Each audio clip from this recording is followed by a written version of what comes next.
In the room here, we've got Jens on the projector and the laptop. Jens is listening to us from the laptop, so if you shout your questions, he can probably pick it up. And then he's piped out to the show audio. Super easy to do this. You can do it at home all the time. It's great.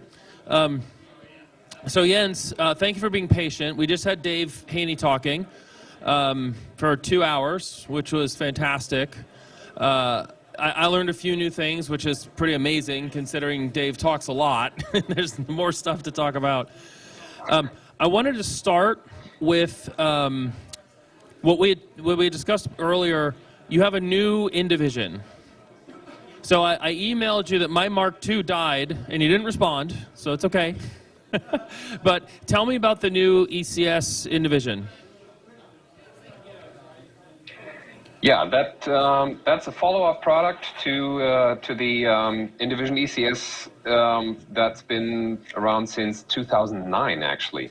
V4 version 4 is it looks pretty much exactly the same as the previous ones.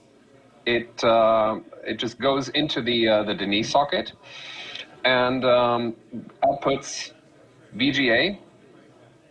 Can you see this? Yeah, outputs VGA, and it takes over a few features of the AGA Mark III version. The most prominent feature is the live config. You might remember on your Indivision, you always had to you start the config tool, and if you want to change anything, for example in the game, then you save your settings, you go back to the game, and hope that it works. And we addressed that issue with live config on Indivision AGA Mark III. That allows you to press a magic keyboard combination, and then you can pan and zoom the picture with your mouse.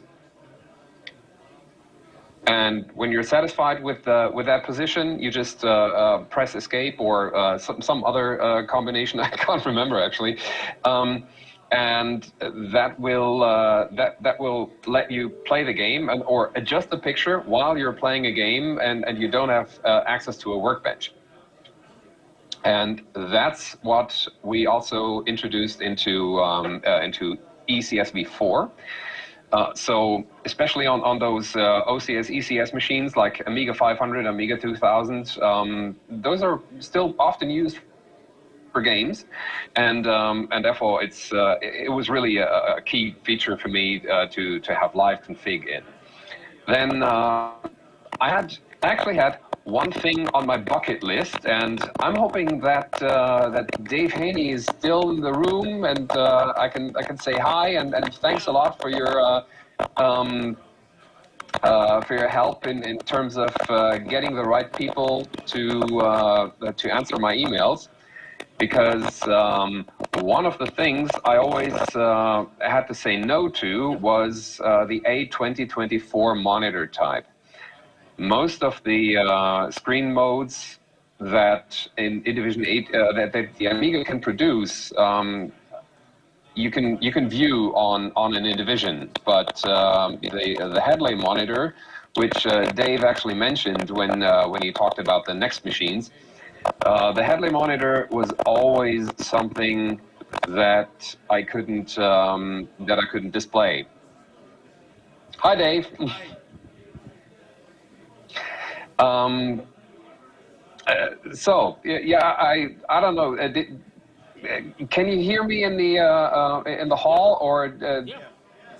All right. So I started talking about the A2024 monitor, and wanted to say thank you for your help in getting me in contact with the right persons. Yeah. I mean that email conversation in August. That was awesome, really. Thanks a lot. I mean, that was Dave Haney and Dale Luck and even Headley himself. It just felt like this Blues Brothers thing. Like we're bringing the band back together. So, okay. You mentioned that you have keyboard control in the ECS V4. How you're doing that? Is it sitting on top of a keyboard trip? I didn't see that.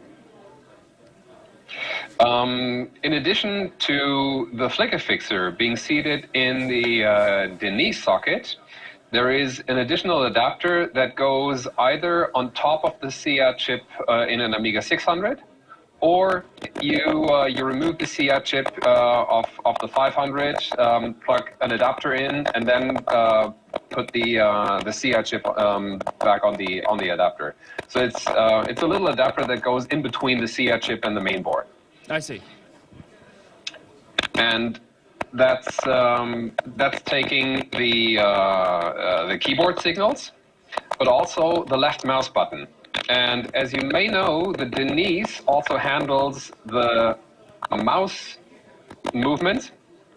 So I already know the mouse movements on the flicker fixer, which is why I have mouse and keyboard control on the flicker fixer now. So that allows you to adjust the picture, like zooming and panning, or flipping through pre-saved configurations. You can do that all with a keyboard, and you don't need to launch any application on the workbench. Awesome. Now, Indivision has always attempted to display all the screen modes that the Amiga can display. You know that if you launch your preferences and you go to screen mode, you can choose all kinds of different screen modes on the Amiga.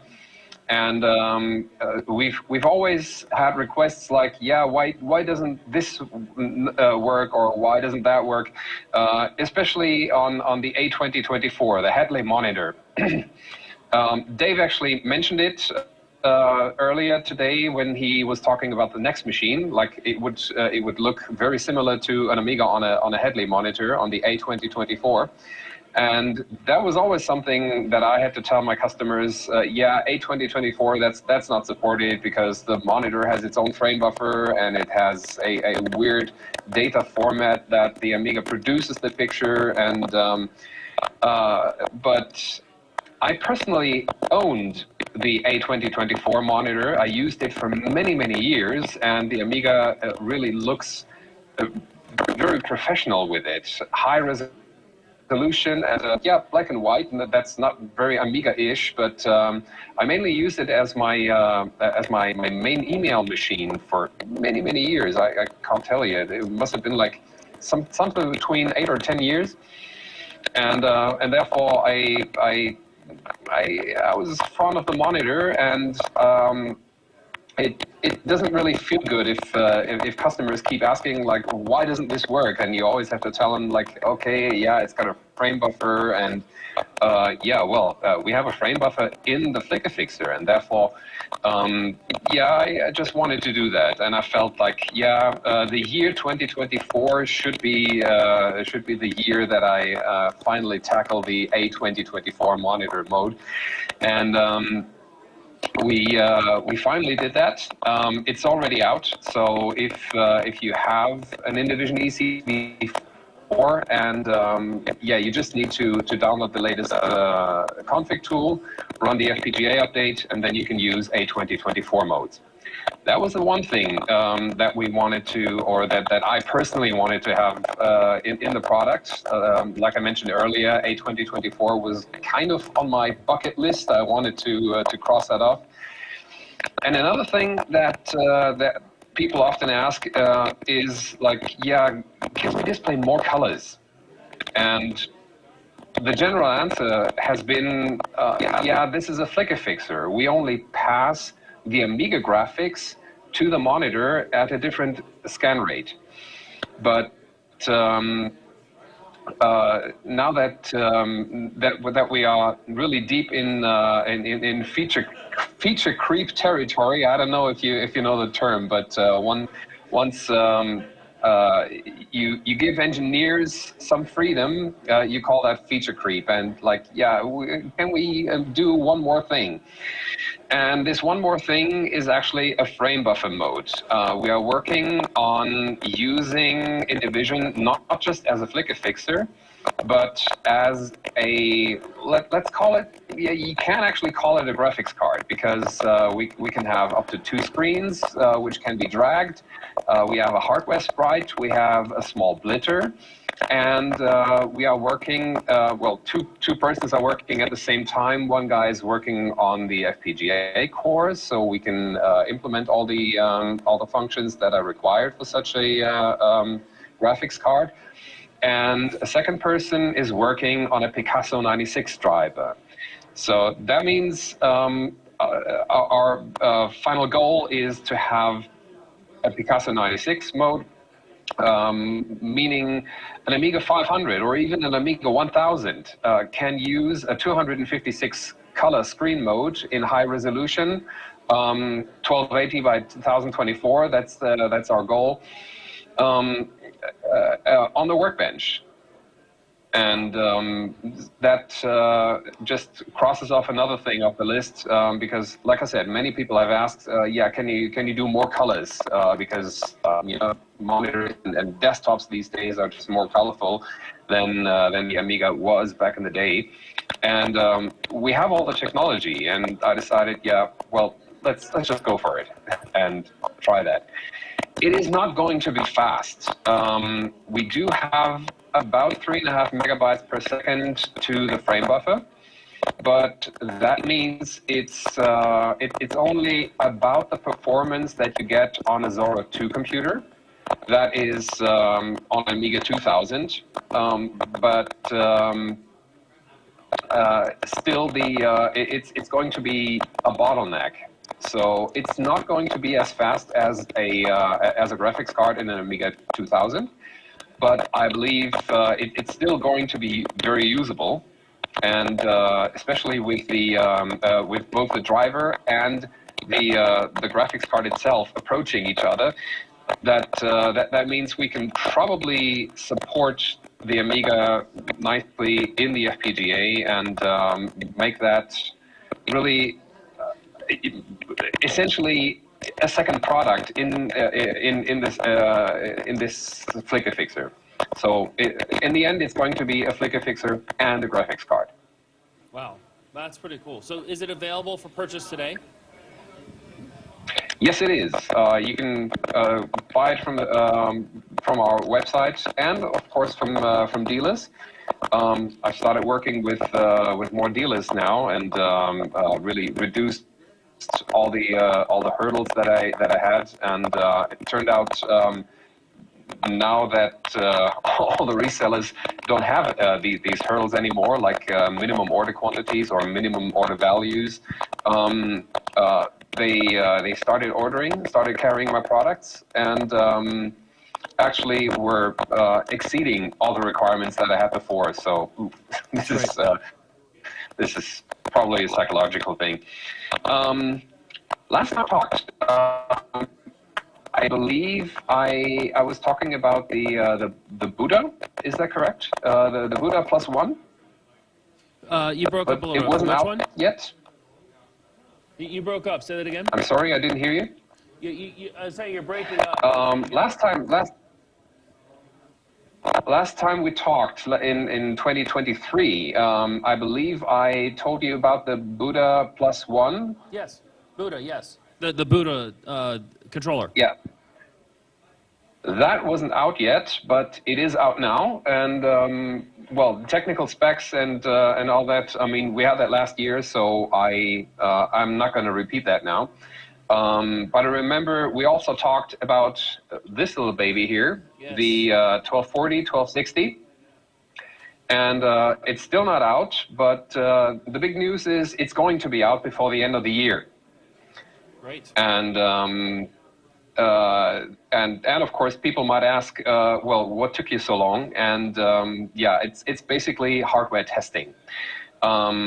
Those who have followed this development, they might know this is a 68040, 68060 accelerator with 256 megabytes of memory, and a very optimized interface. Chip mem performance to the Amiga 1200 is really high, and we achieved that with actually with a little FIFO buffer. So whenever the CPU is writing towards the Amiga 1200 chip RAM, this is ending up in a buffer, and the CPU gets the information. Okay, this write is done, although it's not really done. It is in a buffer, but that means the CPU doesn't have to wait. The CPU sees 0 wait states and can continue to work. And it will only be stalled if a second access to chip RAM is happening.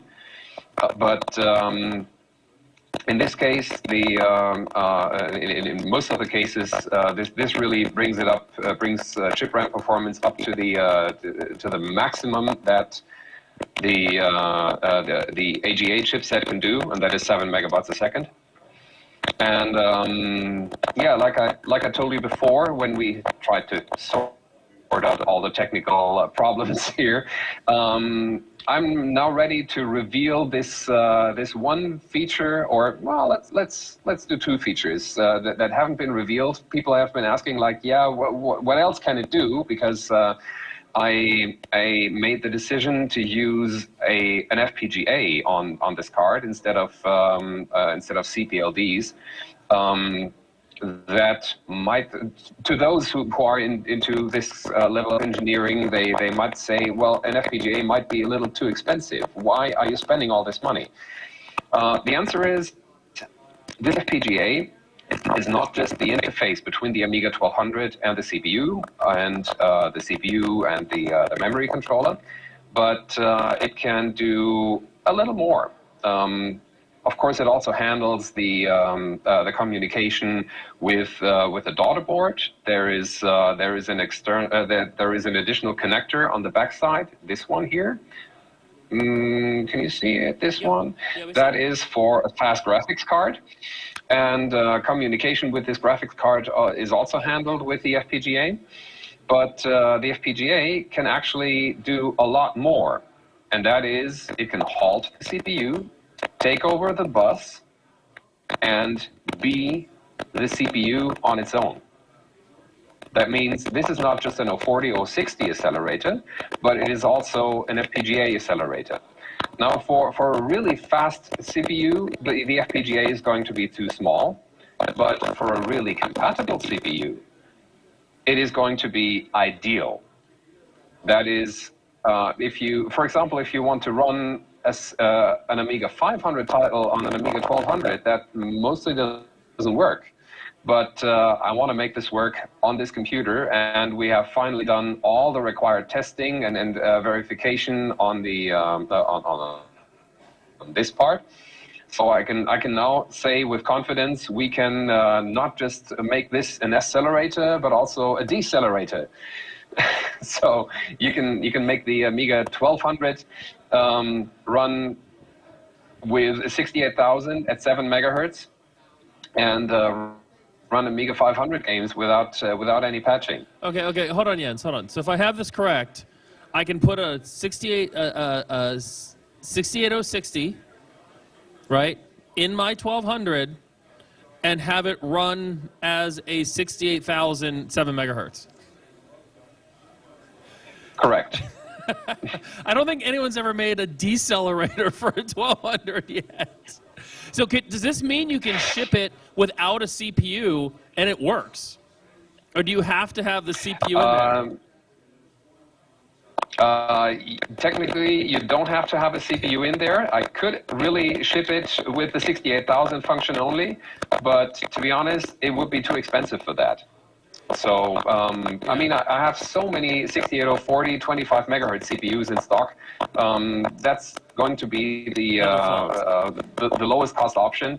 And even the 25 megahertz 040, that kicks ass. It's faster than a 50 megahertz 030, especially with this kind of chip RAM interface. So that's good.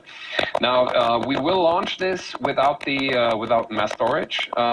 As you may know, we have a little micro SD card slot on the back. this is working on a very basic level, but we don't have compatibility with a lot of different vendors yet. This has turned out to be extremely difficult, especially if you want to operate SD cards in bit mode. We're working on that. We might discount the boards because the mass storage isn't working yet, and then when it's working, we can just sell it for the full price. Okay. But details about that I'm going to publish on the website in the next few days. So probably not tomorrow because it's still the weekend. Yeah. But yeah, this is the one thing, especially this FPGA can take over the bus. That was something I have kept secret for a very long time. And the other little technical detail that we can do is we can adjust the core voltage of the CPU of the 68040 or 68060. We can adjust that to actually undervolting or overvolting the CPU for reducing heat or increasing performance. That is something that has been in the design from the very start. Again, I didn't publish this because I just didn't want anyone else who is also making 40 or 60 accelerators. I just didn't want to reveal to give this idea away. Yeah. So is that a real time? Like, does the operating system know, and you're just real time changing the frequency, or does that like a restart or a setting? No, frequency is going to be fixed. I haven't implemented. We haven't actually tried to run the 40 or 60 at variable speeds. That is because the data sheet says you shouldn't do that. Of course, we did that, write that in the data sheet in order to just make things simple for them, not be liable for promising that it works.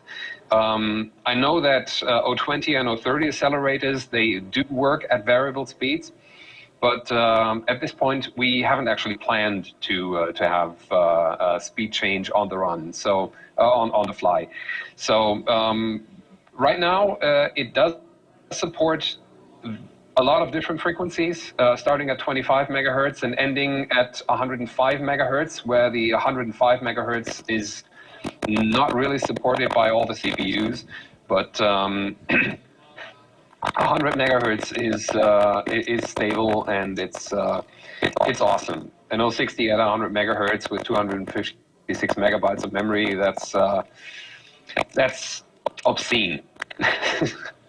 That's fantastic. Someone was asking on Discord, George, will your FPGA fit like an older Vampire?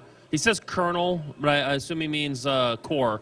Do you think it has enough power to run something like that? You said 68,000. Do you think it can do an 020 at 14? Do you think it's an 030 at like, what, 16? Where do you think that top end is? You do not know yet. Well, 68,000 wise, the top end is probably a 40 megahertz 68,000. Maybe a 20 megahertz 020, and I don't know about the size of the Vampire cores. I don't even know if they're open source. What I certainly don't want to do is open up the schematics of this one, because it is possible to cause bus contention if you program the FPGA in just in the wrong way, and I just don't want that.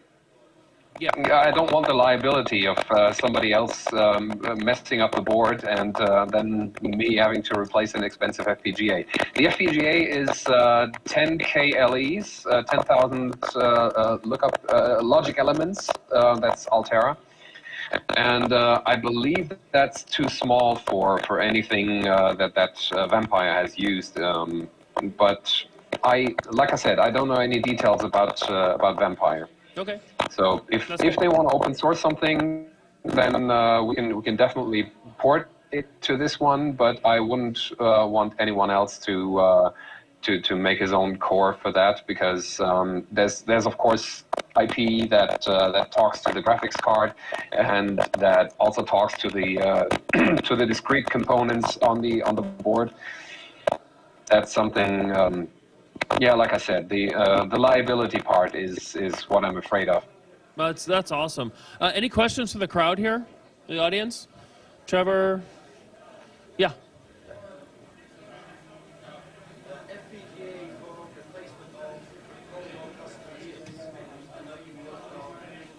Buster.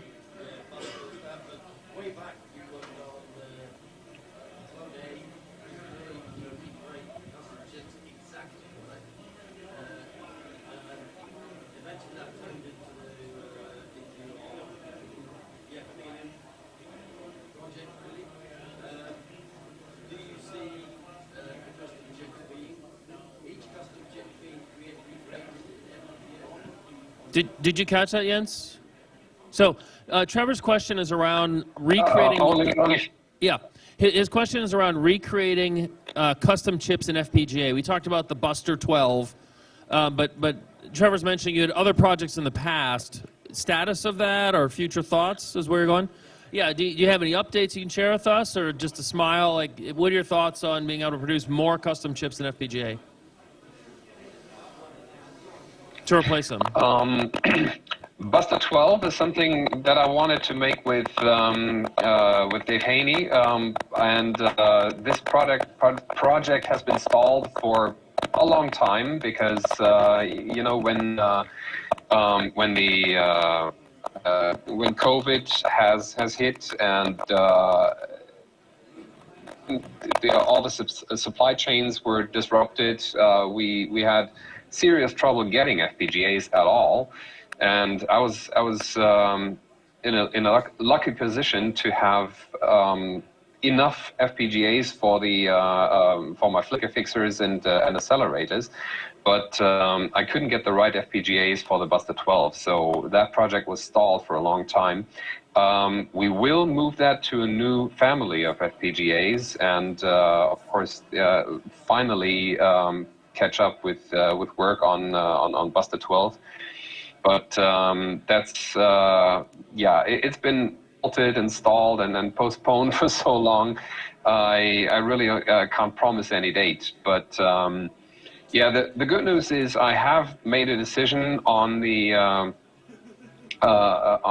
next FPGA family that I'm going to use, and Buster 12 is going to happen, but for other custom chips, I don't think it really makes sense to attempt to make drop-in replacements, because there is no shortage. The Buster is something that is in high demand, and it's just not available anymore. But most of the other chips, I don't think that there is a supply problem. Okay, that's fair. Trevor has a follow-up.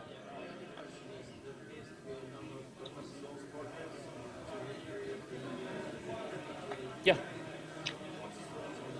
I got you. I got it. I don't hear you. That was. No, I'll repeat the question for you. His question was: there's a number of open source projects to do that work. Do you have any thoughts on that? Well, we certainly don't need them, because we practically have the source codes to the chipsets with from the Clone A project back in. I can't remember. Was it 2005, 2006? Yeah. Something like that. So we have the source code, and of course Indivision ECS V4, which we talked about earlier. That is actually replacing Denise. So you take out the Denise chip and leave it out, and replace it with the flicker fixer, and that is making that's not only doing the Denise work, but also of course the flicker fixer and graphics card thing. And yeah, by the way, if somebody is listening who has an Amiga 1000 at home that has one of those very early Denise chips that does not support extra half-bright mode, I would like to get my hands on that. We really want to reverse engineer all the chip revisions and see if, for example, you can soft detect if these chips are in there. This is, of course, also going into emulation, but yeah, my main interest is in the hardware itself. Back in the days when Amiga 1000 was released, the German magazines were actually writing about Denise chips that wouldn't support extra half-byte mode, and Commodore would be sending out chips for free in order to replace them. But I have never seen one of those chips. They may be they might have been sold in the US only. So here's my call for anyone who's listening, either recorded or live in your at the venue. If you have an old Amiga 1000 that does not support extra half-byte mode, I'm very interested. Maybe just in the chip itself, I'm willing to trade, maybe pay for the chip, or even return it if you don't want to give it, if you don't want to remove it from your collection. So yeah, just wanted to put that out there. So Jens, can you guess at a revision for that chip? What do you think it would be? Probably. I believe the revision, the lowest revision that I have is revision 5. The standard revision is revision 6 in an Amiga 500. So I believe it's prior to revision 5, so 4 or 3 possibly. Okay. Well, the internet's starting to break up a little. So one last question for Jens. Okay, so I think we're good on the show floor. Let me check on the Discord channel here. I'm not looking at YouTube. Apologies for that. The question that was asked on Discord is the graphics card a future project, or is it something already available? The ECS V4, I think, is what Walker was referring to. You can buy that today, but the graphics card functionality is an update. Is that right? The frame buffer? Yeah, the frame buffer mode of Indivision ECS V4, that is that's a future thing. That's going to be an FPGA update only, so you can just download it, and that's going to be for free for everyone in the hardware already.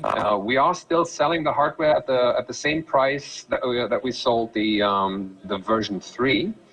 But as soon as the graphics card mode is working, I'm going to I'm going to increase the price. Okay, so Chris Collins just says he has one of the Denise chips that you're looking for.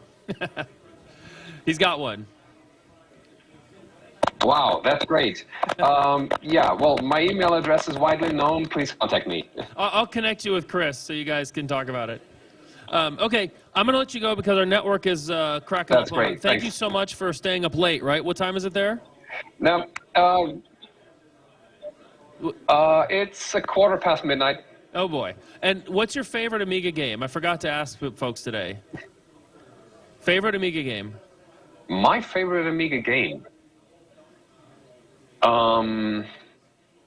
It's... I really like International Karate Plus, the multiplayer mode. Okay. That's a great answer. Thanks, Jens. Take care, and hopefully we'll see you before this time next year. All right. Thank you. Bye-bye.